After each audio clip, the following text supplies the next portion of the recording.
सुन रहे हैं 92.7 big FM पर once upon a time in Bollywood. हर रविवार की तरह इस रविवार भी स्वागत है आपका एक बहुत ही खास शो जिसका नाम है once upon a time in Bollywood. छुट्टियों का हफ्ता चल रहा है, अभी अभी क्रिसमस गया और अभी न्यू ईयर सेलिब्रेशन शुरू होने वाले हैं, शुरू हो भी गए हैं और फिल्मों का सेलिब्रेशन चलता रहता है हमारे इस खास शो। 29 दिसंबर 1942 को कुछ ऐसा हुआ जिसने कहीं ना कहीं इंडियन फिल्म इंडस्ट्री की शक्ल बदल कर रख दी। एक सुपरस्टार का जन्म हुआ था। बात कर रहा हूं the first superstar of Hindi films, Rajesh Khanna साहब की। उनकी बर्थ एनिवर्सरी है, तो आज बात सुपरस्टार राजेश खन्ना साहब की। और उनके बारे में बात करने के लिए भावना सोमया जी से बेहतर इंसान और कोई नहीं हो सकता है। तो भावना जी, आज हम उनके उन पहलुओं की बात करने वाले हैं जिनके बारे में हमें ज्यादा पता नहीं है। इतने बड़े सुपरस्टार की जिंदगी को आप एज अ फिल्म जर्नलिस्ट कैसा पाती हैं? जैसे कि हम सब जानते हैं, राजेश खन्ना का जन्म अमृतसर पंजाब में हुआ था। उनका नाम रखा गया था जतिन खन्ना। बहुत इंटरेस्टिंग कहानी है उनके जन्म की। पहले से ये तय किया गया था कि अगर बेटा हुआ तो राजेश खन्ना के ताया और ताऊ उनको अडॉप्ट कर लेंगे। उनके जो ताऊ है वो कॉन्ट्रैक्टर थे, लाहौर से मुंबई आए थे दोनों भाई और फिर बॉम्बे में सेटल हो गए थे। जतिन खन्ना बड़े हुए ठाकुरद्वार गिरगांव में। स्कूल में उनका एक दोस्त होता था रवि कपूर, जो आगे चलकर जितेंद्र के नाम से मशहूर हुए। जब राजेश खन्ना बहुत छोटे थे, क्योंकि उनके दोनों सेट ऑफ पेरेंट्स उनके बारे में बहुत ज्यादा सुपरस्टिशियस रहते थे, तो उन लोग ने ऐसे सोचा था कि अगर उनका मुंडन बहुत देरी से कराएंगे तो राजेश खन्ना को नजर नहीं लगेगी। और पंजाबियों में कुछ ऐसा मानते हैं कि जब तक मुंडन नहीं होता है तब तक उनको सिले हुए कपड़े नहीं पहनाते हैं, तो इसको कोई भी कपड़े में बांध लेते थे। तो उनकी माँ को बहुत बुरा लगता था कि जब मेरे बेटे का मुंडन हो जाएगा मैं उसे राजकुमार की तरह ड्रेसअप कराऊंगी। और जैसे ही राजेश खन्ना का मुंडन हो गया, उसे सचमुच ही राजकुमार की तरह ड्रेसअप करने लगे। और भावना जी, मैं एक चीज ऐड करना चाहूंगा कि जितनी भी चीजें मैंने पढ़ी हैं राजेश खन्ना साहब के बारे में, जब जतिन खन्ना हुआ करते थे तो न सिर्फ राजकुमार की तरह उनको ड्रेस किया जाता था, बल्कि उनको राजकुमार की तरह ट्रीट भी करते थे घर में। जब स्कूलिंग खत्म हो गई तो कॉलेज के फर्स्ट 2 इयर्स पूना के कॉलेज में दाखिला लिया था, मगर फिर माँ ने घर में तांडव रचाया कि मेरा बेटा अकेला पूना में नहीं रहेगा, तो उसे पूना से बुलवाया गया और केसी कॉलेज में उसको दाखिला दिलवा दिया। केसी कॉलेज मुंबई में दाखिला हुआ 3rd ईयर में, और यहीं से चस्का लगा एक्टिंग का। और सिद्धार्थ राजेश खन्ना अपने जमाने के बहुत ही ज्यादा रोमांटिक स्टार माने जाते हैं। मुझे ऐसा लगता है कि शायद हर जेनरेशन रोमांस को रीडिफाइन करता है। 31 दिसंबर को जो हमारा बिग स्टार एंटरटेनमेंट अवार्ड्स आने वाला है, तो इस बार के यानी साल 2015 के बिग स्टार एंटरटेनमेंट अवार्ड्स के most entertaining actor in a romantic role female के nominations are as follows: Anushka Sharma Dil Dhadkane Do, Deepika Padukone Tamasha, Kangana Ranaut Tanu एच मनु रिटर्न्स, सोनम कपूर प्रेम रतन धन पायो। 2015 की रोमांटिक रोल फीमेल के विनर है सोनम कपूर, प्रेम रतन धन पायो। आप ये अवार्ड्स देख सकते हो 31 दिसंबर को रात 8 बजे स्टार प्लस पे। The first superstar of Hindi films, Rajesh Khanna साहब। कैसे शुरू हुआ उनके एक्टिंग का करियर? फिल्मों में नहीं, थिएटर में। और थिएटर के जमाने में कौन मिली उन्हें? कैसे शुरू हुआ राजेश खन्ना साहब के स्टारडम का सफर? उससे पहले ये जानना जरूरी है कि उनके एक्टिंग का सफर कैसे शुरू हुआ। भावना जी, फिल्मों से उनका कोई सरोकार नहीं था, उनकी पूरी फैमिली का कोई सरोकार नहीं था, फिर एक्टिंग का कीड़ा कैसे पनपा उनके अंदर? उनके साथ जब मैंने बहुत सारे इंटरव्यूज किए थे तब उन्होंने बताया था कि स्कूल में भी वो ड्रामा में पार्टिसिपेट करते थे। बाद में जब वो कॉलेज में जाने लगे तो उनको वो थिएटर वर्ल्ड बहुत पसंद था, तो जो उनके दोस्त होते थे तो उनके साथ वो जाके थिएटर के एटमॉस्फेयर में घंटों तक बैठते थे, और जब ये रिहर्सल्स करते थे तब वो देखते रहते थे। एक दिन कुछ ऐसा हुआ कि कोई प्ले के लिए रिहर्सल चल रही थी और सडनली द एक्टर रिपोर्टेड इल। तो जो वहाँ के उनके होंगे एडी या जो डायरेक्टर, उन्होंने कहा कि ये लड़का रोज आके यहाँ बैठता है, will you do that role? ये मैं बताता हूँ, ये INT ड्रामा कंपनी हुआ करती थी जिसमें VK शर्मा साहब, जिनको राजेश खन्ना साहब अपना गुरु मानते थे थिएटर के दिनों में, तो उनका एक प्ले चल रहा था, मेरे देश के गांव जी। एक सीन का रोल एक ही डायलॉग था, एक डायलॉग था, और जैसा कि बड़े बड़े लोगों के साथ होता है, उन्होंने फंबल किया और उस डायलॉग को भी गलत तरीके से बोलकर आए। जी, वो डायलॉग कुछ ऐसा था कि हुजूर साहब नहीं है या ऐसा कुछ था। हुजूर साहब अंदर नहीं है, इसकी जगह उन्होंने बोल दिया था साहब हुजूर अंदर नहीं है। जी जी जी। और 1961 में 3 मई को ये पहला परफॉर्मेंस हुआ था। जी, और उनको इसके लिए बहुत डांटा गया था। तो उसी दिन उन्होंने ठान लिया था कि अब से वो अपनी लाइंस ठीक तरह से लर्न करेंगे और घबराएंगे नहीं स्टेज पे। तो 1962 में उन्होंने एक और नाटक किया जिसका नाम था अंधा युग। इसमें उनका किरदार एक वुंडेड डम सोल्जर का था और इतना उम्दा काम किया कि जो चीफ गेस्ट आए थे कॉलेज में, उन्होंने राजेश खन्ना के साथ, जो जतिन खन्ना थे, उनके साथ हाथ मिलाया और कहा कि आप फिल्मों में कोशिश क्यों नहीं करते हो। तो शायद यहाँ पहली बार the seed was sown for a film career. और फिर कैसे थिएटर से शुरू हुआ फिल्मों तक का सफर। और आज एक बहुत ही खास हस्ती की बात हो रही है, हिंदुस्तान के पहले सुपरस्टार कहे जाने वाले राजेश खन्ना साहब। 29 दिसंबर को 1942 में उनका जन्म हुआ, यानी कि राजेश खन्ना साहब की बर्थ एनिवर्सरी है जिसको हम आज सेलिब्रेट कर रहे हैं। और भावना जी ने एज एन ऑडियंस भी और एज अ फिल्म क्रिटिक भी और फिल्म जर्नलिस्ट भी बहुत करीब से देखा है राजेश खन्ना साहब को, उनके स्टारडम को। थिएटर शुरू हो चुका था, एक्टिंग का सिलसिला चल पड़ा था, तब थिएटर से फिल्मों तक का सफर राजेश खन्ना साहब ने कैसे तय किया, बताएंगी भावना जी। उनकी कॉलेज ग्रेजुएशन खत्म हो चुकी थी और अब भी वो थिएटर वर्ल्ड में जाते रहते थे, समय बिताते थे। एक दिन उनके पिताजी चुन्नीलाल भाई ने उनसे कहा कि उनका बिजनेस पे वो ज्वाइन हो जाए। तब राजेश खन्ना ने कहा कि मैं थिएटर करना चाहता हूँ, मैं कुछ और करना चाहता हूँ, एक्टिंग करना चाहता हूँ। तो उनके पिताजी ने उनके साथ एक डील की। उन्होंने कहा कि ये जो फील्ड में आप जाना चाहते हो उसका कोई भरोसा नहीं, तो मैं तुम्हें तुम्हारी जिंदगी का 5 साल दूंगा। तुम 5 साल तक कोशिश करो, अगर 5 साल में तुमने कुछ नहीं हासिल किया then you have to join my business. Rajesh Khanna ने उनकी बात मान ली। तभी उन्होंने वो जो एक कॉन्टेस्ट होती थी यूनाइटेड फिल्म प्रोड्यूसर्स और फिल्म फेयर की, उसमें अप्लाई किया। 10,000 से भी ज्यादा एप्लीकेशंस आई थी और उन सब में से इतने जो स्टॉलवर्ट फिल्म मेकर होते थे, बी आर चोपड़ा, सुबोध मुखर्जी वगैरह वगैरह, सब ने इनमें से राजेश खन्ना को चुना। राजेश खन्ना को बुलाया गया और उनकी ऑडिशन हुई और कहते हैं कि उनको एक सीन दिया गया जो एक बेटा अपने बाप से बगावत करता है। दूसरे आए और फटाफट सीन करके चले गए थे। जब राजेश खन्ना को सीन दिया गया तो उन्होंने बहुत बहस की। तभी यश चोपड़ा, जो बी आर चोपड़ा अपने बड़े भाई के साथ बैठे हुए थे, उन्होंने कहा ये लड़का यकीनन थिएटर करता है, क्योंकि सिर्फ थिएटर वाले इतने ज्यादा सवाल पूछेंगे और इतना ज्यादा होमवर्क करेंगे। तभी इन लोग ने कहा कि यही सही लड़का है और उनको साइन किया गया। 2 फिल्म मेकर्स ने उनको साइन किया, जीपी सिप्पी और नासिर हुसैन। इंटरेस्टिंग बात यह है कि जो पहली फिल्म राजेश खन्ना ने साइन की वो यूनाइटेड प्रोड्यूसर्स के बाहर थी और वो थी रविंद्र दवे की राज। मगर जो फिल्म उनकी पहली रिलीज हुई वो थी आखिरी खत। एक और फिल्म भावना जी, नासिर हुसैन साहब की बहारों के सपने जी, जिसका संगीत बहुत कामयाब रहा। फिल्म हालांकि बहुत ज्यादा नहीं चली। एक बात हम भूल रहे हैं कि नाम उनका अभी तक जतिन खन्ना था और ये बहस हो गई कि जतिन कुछ अच्छा नाम नहीं है और जितेंद्र के साथ बहुत सिमिलर लगता है। तब जो राजेश खन्ना के मामा थे उन्होंने कहा राजेश खन्ना नाम रखते हैं, राजेश क्योंकि राजेश का मतलब है राज करने वाला। तो राजेश खन्ना कैसे बने सुपरस्टार? साल 1969 में क्या हुआ? अब तक 3 फिल्में उनकी रिलीज हो चुकी थी, राज, आखिरी खत और बहारों के सपने। हालांकि संगीत पॉपुलर हुआ था इन फिल्मों का, लेकिन फिल्मों ने बॉक्स ऑफिस पर कोई खास कमाल नहीं बनाया। जतिन खन्ना अब राजेश खन्ना हो चुके थे, लेकिन राजेश खन्ना सुपरस्टार कैसे बने ये बताएंगी भावना जी।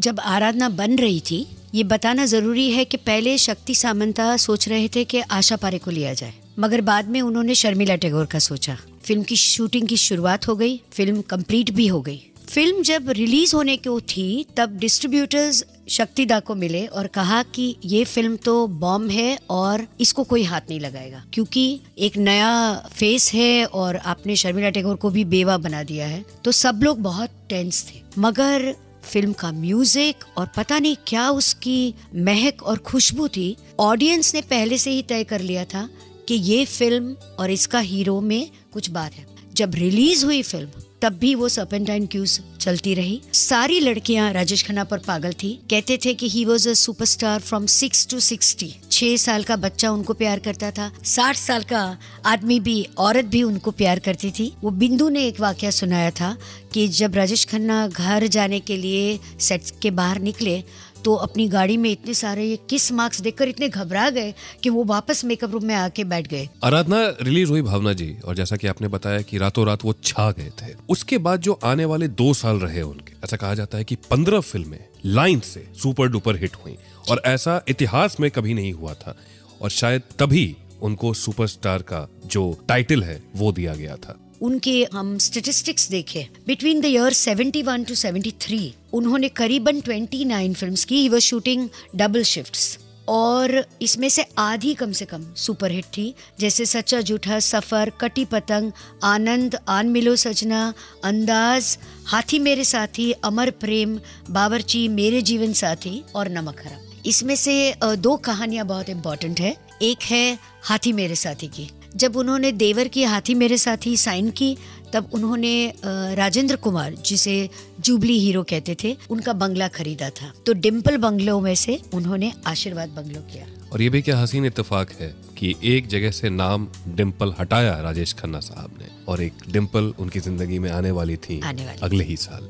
डिम्पल कैसे मिली राजेश खन्ना जी को, ये भी बहुत इंटरेस्टिंग कहानी है। सर्दियां आ चुकी हैं, रविवार में मीठी मीठी धूप की खुशबू लेते हुए, आनंद लेते हुए, मैं सिद्धार्थ, तुम्हारे साथ जानी मानी फिल्म क्रिटिक और ऑथर भावना सोमैया 92.7 बिग एफएम पर एक बार फिर से स्वागत है आपका एक बहुत ही खास शो जिसका नाम है once upon a time in Bollywood. और आज बात हो रही है हम सबके बहुत ही ज्यादा चहेते, जिन्होंने रातों रात सफलता की सीढ़ियां चढ़ी और सुपरस्टार बन गए, आराधना के साथ राजेश खन्ना साहब हैं। साल 1973 जब अपने सुपरस्टारडम के पीक पर थे, सफलता के चरमोत्कर्ष पर थे राजेश खन्ना साहब, तब उनकी जिंदगी में कुछ हुआ, बहुत ही हसीन इत्तेफाक। क्या हुआ बताएंगी भावना जी? डिम्पल के पिता चुनीलाल कपाड़िया डिम्पल को लेकर एक बार राजेश खन्ना की शूटिंग में गए थे, और बहुत लंबे अरसे तक उनकी शूटिंग में बैठे रहे, उनके साथ समय बिता रहे थे। और फिर चुनीलाल ने राजेश खन्ना को अपने घर पे खाने के लिए बुलाया। अब चुन्नीलाल भाई और राजेश खन्ना की दोस्ती हो गई, और Dimple Kapadia was very starry eyed about Rajesh Khanna. She loved him. पहले तो राजेश खन्ना ने ध्यान नहीं दिया, उनको लगा कि ऐसे ही टीनेज स्टार स्ट्रक है, मगर बाद में इंस्टेंट केमिस्ट्री थी दोनों के बीच में। और कहते हैं कि एक बार उनके घर पे खाने पे बाद वो डिम्पल को जूहू बीच पे ड्राइव के लिए ले गए, और वहाँ पे उन्होंने डिम्पल को प्रपोज किया कि अगर मैं तुमसे शादी करना चाहूँ तो तुम्हारा क्या जवाब होगा। तो डिम्पल ने फौरन हाँ कर दी। दोनों के बीच में एज गैप बहुत था, और सबने ये कहा कि कैसे जोड़ी बनेगी, मगर दिलीप कुमार और सायरा बानू के शादी को देखकर शायद राजेश खन्ना इंस्पायर हुए थे। जो भी था, मगर चटमंगनी और पटव्या। और तब तक भावना जी बॉबी रिलीज भी नहीं हुई थी। बॉबी रिलीज नहीं हुई थी, और डिम्पल से वादा लिया गया था कि बॉबी के बाद वो कोई फिल्म में काम नहीं करेगी। जिस तरह से राजेश खन्ना रोमांटिक रोल के लिए माने जाते थे, उसी तरह से शर्मिला टैगोर को राजेश खन्ना के लिए परफेक्ट हीरोइन माना जाता था। और क्योंकि अभी हम पेयर्स की बात कर रहे हैं और अभी तक रोमांटिक रोल्स की बात कर रहे हैं, साल 2015 के बिग स्टार एंटरटेनमेंट अवार्ड्स में most entertaining actor in a romantic role male के नॉमिनेशंस है Ayushmann Khurrana Dum Laga Ke Haisha, R Madhavan Tanu weds Manu returns, Ranbir Kapoor Tamasha, Salman Khan Prem Ratan Dhan Payo, Ranveer Singh दिल धड़कने दो। और अवार्ड जाता है रणवीर सिंह को दिल धड़कने दो के लिए। आप ये अवार्ड्स देख सकते हो 31 दिसंबर को रात 8 बजे स्टार प्लस पे। 1973 जहां एक तरफ बहुत बड़ा बदलाव आया राजेश खन्ना साहब की जिंदगी में, उनकी शादी हो गई, वहीं 1973 में और भी कुछ हुआ जिसने उनकी जिंदगी को थोड़ा सा बदला। क्या हुआ? 29 दिसंबर को एक ऐसे शख्स का जन्म हुआ जो आगे चलकर पूरी तस्वीर बदलने वाला था हिंदी फिल्म इंडस्ट्री की। First superstar of Hindi cinema Rajesh Khanna साहब सुपरस्टार बन चुके थे। 73 वो साल था जब उनकी शादी हो गई अचानक से ही डिम्पल कपाड़िया से। लेकिन 1973 में और भी ऐसा कुछ हुआ जिसने बहुत ज्यादा प्रभावित किया राजेश खन्ना साहब को भी और उनके सुपरस्टारडम को भी। 73 बहुत इम्पोर्टेंट ईयर था अमिताभ बच्चन के लिए भी, क्योंकि इसी साल में उनकी जंजीर और अभिमान रिलीज हुई थी। नमक हराम तीसरी फिल्म थी।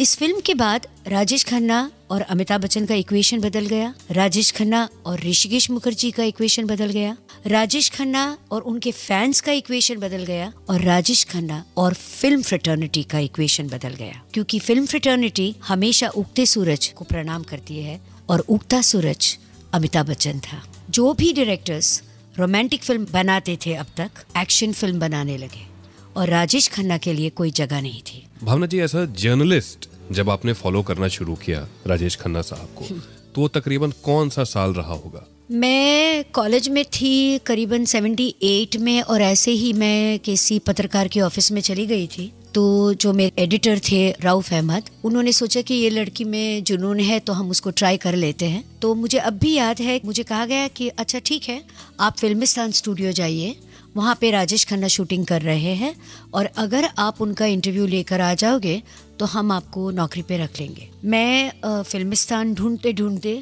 पहुंची, पूछा कहाँ है राजेश खन्ना, तो उन्होंने कहा कि डबिंग कर रहे हैं।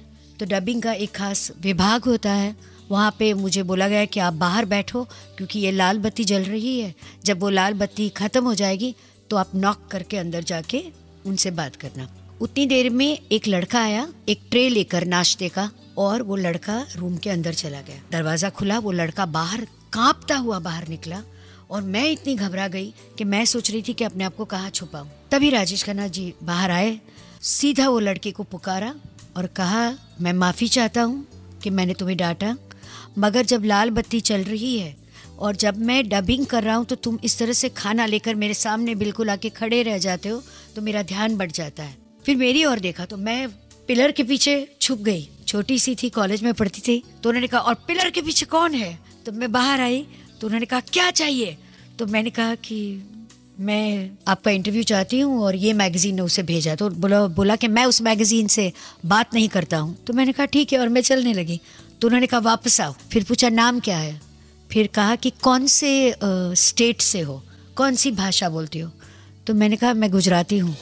तो उन्होंने कहा तब तो तुम मेरी साली बन गई। तो मैं ये किस्सा क्यों सुना रही हूँ कि Rajesh Khanna was a very eccentric man, पल में गुस्सा, पल में प्यार। जितनी जल्दी उन्होंने एक राइज देखा था सुपरस्टारडम के लिए, कहीं ना कहीं उतना ही स्टीप फॉल भी रहा। भावना जी, आपसे और जानेंगे जब एक तरीके का डाउनफॉल वो फेस कर रहे थे, काफी मुश्किल टाइम रहा होगा उनके लिए भी। तब कैसे इंटरव्यूज हुए आपके साथ? भावना जी, आप एक फिल्म जर्नलिस्ट बन चुकी थी तब तक, और उसी दौरान राजेश खन्ना साहब का डाउनफॉल भी चल रहा था। तो इस दौरान आपकी कुछ खास यादें होंगी एज एन इंटरव्यूई, वो कैसे हुआ करते थे, कैसे इंटरव्यूज देते थे, इसके बारे में कुछ बताइए। बहुत ही ज्यादा सेंसिटिव थे और बहुत ही फ्रेजाइल ईगो होता था उनका। जब उनका रियली लो फेज शुरू हो गया था, जब प्रोड्यूसर्स को उनसे शिकायत होती थी, बॉक्स ऑफिस को उनसे शिकायत होती थी, डायरेक्टर्स उनके फेवरेट उनको रिपीट नहीं कर रहे थे, मेरे एडिटर ने मुझे उनके साथ 7 दिन की डायरी करने भेजा। उनकी शूटिंग होती थी, वो सीन्स करते थे, मगर उनके चेहरे पे खुशी नहीं होती थी। आखिरी इंटरव्यू, जो इंटरव्यू नहीं था, ऐसे ही मुलाकात थी। मैं अपनी मामी के साथ पंचरत्न में कुछ जेवर खरीदने गई थी, और ऐसे ही मैंने ऊपर देखा जहाँ पे उनका ऑफिस होता था, और वो खिड़की पे खड़े थे। बहुत चीयरफुली वेव आउट किया और कहा कि ऊपर आ जाओ। तो मैंने कहा कि मैं ये काम करके आती हूँ। फिर मैंने मामी को छोड़ के मैं ऊपर गई। उसका बर्थडे था उस दिन, और एक भी फूल उनके कमरे में नहीं था। उन्होंने कहा कि देखो, आज मेरा जन्मदिन है, एक ऐसा दौर गुजरा है जब जगह नहीं होती थी फूल रखने की, जब लोग झुंड में आते थे मुझसे बात करने के लिए। आज मैं किसी के साथ बात करने के लिए तरस जाता हूँ, मगर तुम याद रखना, जब मैं नहीं रहूंगा तब मुझे लोग याद करेंगे। बहुत अद्भुत कहानी है ये, और ये बहुत कम देखने को मिलता है। अपने आप में एक फिल्मी कहानी से कम नहीं लगती, लेकिन एक आर्टिस्ट ऐसा हो सकता है, शायद एक बिजनेसमैन ऐसा नहीं होता। तो एक आर्टिस्ट को याद करते हैं, राजेश खन्ना साहब को याद करते हैं, उनके सुपरस्टारडम को याद करते हैं। प्रोग्राम एंड करने से पहले आज एक और सुपरस्टार को याद करना बहुत जरूरी है, क्योंकि आज उनका जन्मदिन है और ये बहुत ही खास सुपरस्टार है, मेरे फेवरेट सुपरस्टार है। तो पूरे बिग एफएम परिवार की ओर से हम 300 करोड़ के सलमान खान को जन्मदिन की बधाइयाँ देते हैं। स्वस्थ रहो, खुश रहो, और हाँ, सलमान खान को आप देख सकोगे 31 दिसंबर की रात स्टार प्लस पर सिर्फ बिग स्टार एंटरटेनमेंट अवार्ड्स में। 92.7 बिग एफएम पर अगले हफ्ते once upon a time in Bollywood में एक और फिल्मी हस्ती की चर्चा होगी। तब तक के लिए इजाजत, शुक्रिया। सुनते रहिए once upon a time in Bollywood.